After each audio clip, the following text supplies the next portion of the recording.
इस सुबह के समय फिर एक बार हम प्रभु यीशु मसीह को धन्यवाद देते हैं और आज हम फिर एक बार हम सभी लोग मिलकर अपने देश के लिए प्रार्थना करने की आवश्यकता है, क्योंकि हम आज देख रहे हैं कि हमारे देश में एक कोरोना का जो संकट है, पहली बात। और दूसरी जो बात है,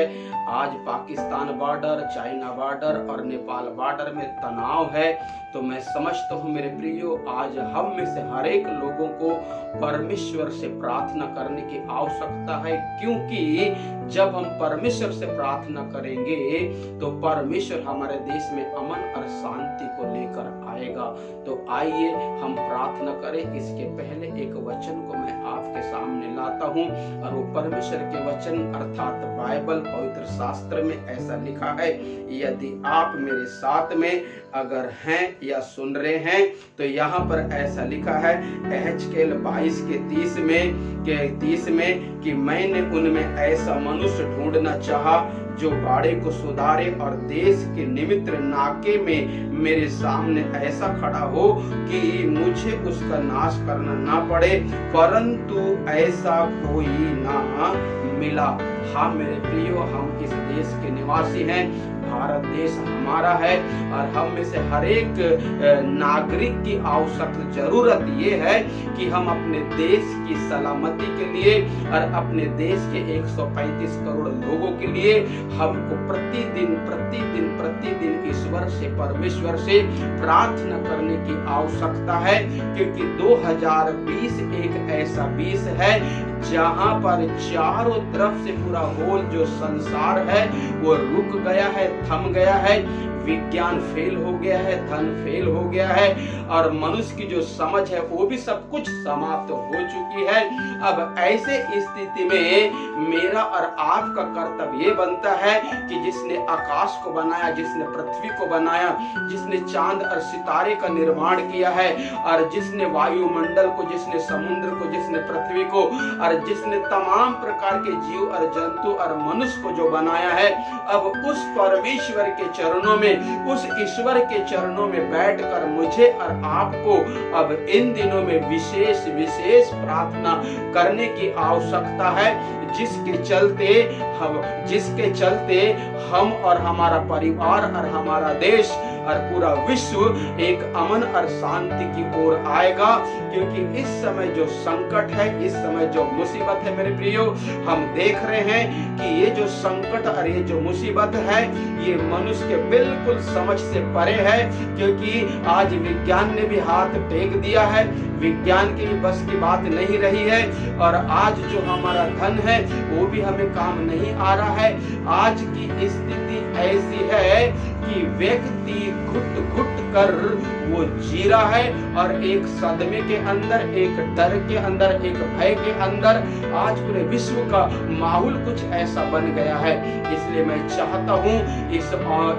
वीडियो के माध्यम से मैं आप सभी से, इस वीडियो को सुनने वालों से मैं रिक्वेस्ट और विनती करता हूँ कि हम 24 घंटा हमें मिला है दिन और रात का, अगर 24 घंटा दिन और रात का मिला है तो मैं और आप मिनिमम कम से कम 4 घंटा अपने देश की सुरक्षा के लिए मुझे और आपको प्रार्थना करने की आवश्यकता है। क्योंकि एक और बात मैं आपसे बताना चाहता हूँ, ये जो पवित्र शास्त्र, ये जो बाइबल है, ये जो पवित्र शास्त्र, ये जो बाइबल है, इस बाइबल में हमारे देश का नाम 2 बार तक यहाँ लिखा हुआ है, और इस हमारे देश का नाम 2 बार इस बाइबल में आता है कि हिंदुस्तान शब्द अर्थात एस्तर का ये जो पहला चैप्टर है और एस्तर का 8वां जो चैप्टर है, इस चैप्टर में 2 बार तक हमारे देश हिंदुस्तान का नाम इस पवित्र शास्त्र में आया है। और मैं समझता हूँ बहुत ऐसे सारे देश हैं जिनका नाम इस पवित्र शास्त्र में नहीं है, परंतु हम कितने खुशकिस्मत लोग हैं जो हमारे देश का नाम इस पवित्र शास्त्र में आया है। तो मेरा कहने का मतलब ये है मेरे प्रियो, अगर इस पवित्र शास्त्र में मेरे देश का अगर नाम है, और वो भी एक नहीं 2 बार अगर इस पवित्र शास्त्र में मेरे देश का नाम है, तो मैं समझता हूँ कि कि मेरे देश के ऊपर परमेश्वर का, प्रभु यीशु का एक बहुत बड़ा अनुग्रह और दया है, और मैं और आप उस दया को चाहते हो। दया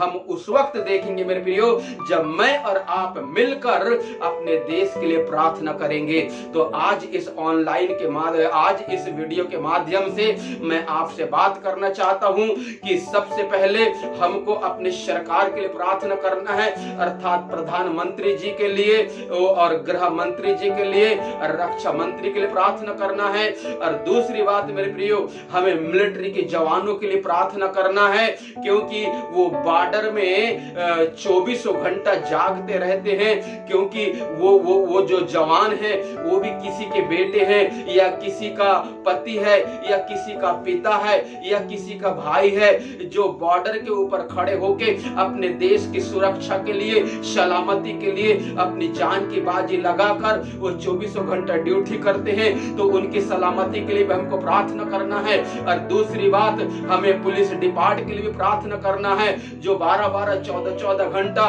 पुलिस वाले हमारी सेवा के लिए पूरे शहर में गश्त लगाते हैं और ड्यूटी करते हैं, क्योंकि पुलिस वाले भी किसी के पिता हैं, किसी के पति हैं, किसी के बेटा है, किसी के भाई हैं, हमको उनके लिए प्रार्थना करना है। और तीसरी बात, मेडिकल डिपार्टमेंट के लिए हमको प्रार्थना करना है, क्योंकि मेडिकल डिपार्टमेंट के हर एक डॉक्टर अपनी जान की बाजी लगाकर इन दिनों में उन तमाम कोरोना पेशेंटों को देख रहे हैं, उनका इलाज कर रहे हैं। तो हमको उन डॉक्टरों के लिए भी विशेष प्रार्थना करना है। और चौथी जो बात है, हमें हमारे देश के 135 करोड़ लोगों के लिए भी प्रार्थना करना है, क्योंकि मेरे प्रियो, क्योंकि वचन कहता है हमारी जो दुआएं हैं वो लाखों की दवा से बढ़कर होती है। तो इसलिए इस वीडियो के माध्यम से, इस YouTube चैनल के माध्यम से मैं हमारे भारत के हर एक नागरिक से रिक्वेस्ट करना चाहता हूं, विनती करना चाहता हूं कि इन दिनों में जब एक घोर विपत्ति में हमारा देश है, पहला कोरोना, दूसरा टिड्डियां, और तीसरा जो है तूफान, चौथा भूकंप, और अभी देखो तीनों बॉर्डर में तनातनी है, वो India Pakistan border, India China border और नेपाल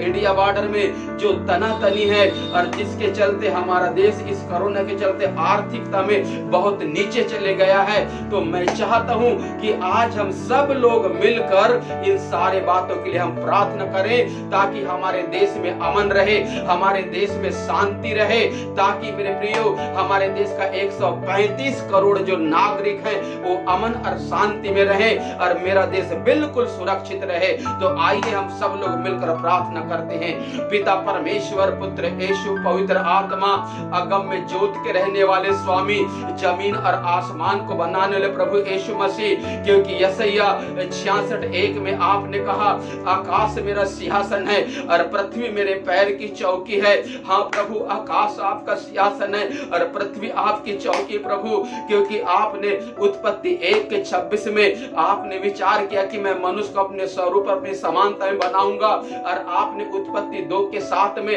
मनुष्य को अपने स्वरूप और अपनी समानता में बनाया है प्रभु। और आप मनुष्य से बेहद प्यार करते हैं, आपकी कीमती जो वस्तु है मनुष्य प्रभु। तो आज मैं अपने देश के 135 करोड़ नागरिकों के लिए विशेष प्रार्थना करता हूं पिता, आपका अनुग्रह और आपका दया यीशु मसीह के नाम से बड़े पैमाने में मेरे भारत देश के ऊपर रहे, ताकि पिता भारत देश से हर एक प्रकार की वायरस, हर एक प्रकार की टिड्डियां, हर एक प्रकार की अकाल और हर एक प्रकार की क्राइम और हर एक प्रकार का अकाल प्रभु इस भारत देश से यीशु मसीह के सामर्थ्य नाम में दूर हो जाए। और प्रभु जो बॉर्डरों में जो तनाव है प्रभु यीशु मसीह पिता, हम प्रार्थना करते हैं पिता परमेश्वर, ओ प्रभु India Pakistan border, India China border और प्रभु इंडिया नेपाल बॉर्डर में मसीह यीशु के नाम से शांति का माहौल हो जाए, आनंद का माहौल हो जाए प्रभु यीशु मसीह, क्योंकि यीशु आपने अपने वचन में कहा है, मैं शांति का राजकुमार हूँ। हाँ प्रभु, आप शांति के राजकुमार हैं प्रभु यीशु मसीह। और वो पिता परमेश्वर, आप पूरी पृथ्वी के ऊपर राज करने वाले परमेश्वर हैं, आप पूरे आकाश के ऊपर राज करने वाले परमेश्वर हैं प्रभु। तो मैं आपसे विनती करता हूँ राजा यीशु मसीह, हमारे देश में अमन रहे, हमारे देश में शांति रहे प्रभु यीशु मसीह। ओ पिता परमेश्वर, और हमारा भारत देश हिंदुस्तान प्रभु यीशु मसीह के नाम से आर्थिकता में ऊपर आए प्रभु, और आनंद और शांति में भर जाए यीशु मसीह। और ओ प्रभु यीशु मसीह, ओ पिता परमेश्वर, जिसके चलते पिता कोई भी समस्या इस देश में ना रहे, ऐसे मैं आपसे प्रार्थना करता हूं। आकाश और पृथ्वी के सृष्टिकर्ता परमेश्वर, आपने ऐसा किया है प्रभु, मैं आपको धन्यवाद देता हूं राजा। और जितने लोग मुझे सुन रहे प्रभु, मैं उनसे विनती करता हूं राजा कि वो भी आपसे प्रार्थना करें, ताकि पिता हमारा भारत देश अमन और शांति में रहे। और प्रभु भारत देश में पूरी अमन और शांति रहे, और तीनों बार्डर में अमन और शांति रहे, ऐसे मैं प्रार्थना करता हूं। और भारत देश यीशु मसीह के नाम से कोरोना मुक्त हो जाए, ऐसे मैं यीशु के नाम से घोषणा करता हूं। महिमा आपको देता हूं, आदर आपको देता हूं, यीशु के नाम से विनती को मांगता हूं, सुनो और ग्रहण कर। आमीन आमीन। बोले यीशु प्रभु की जय। प्रभु आप लोग को आशीष दे, यीशु के नाम से आमीन।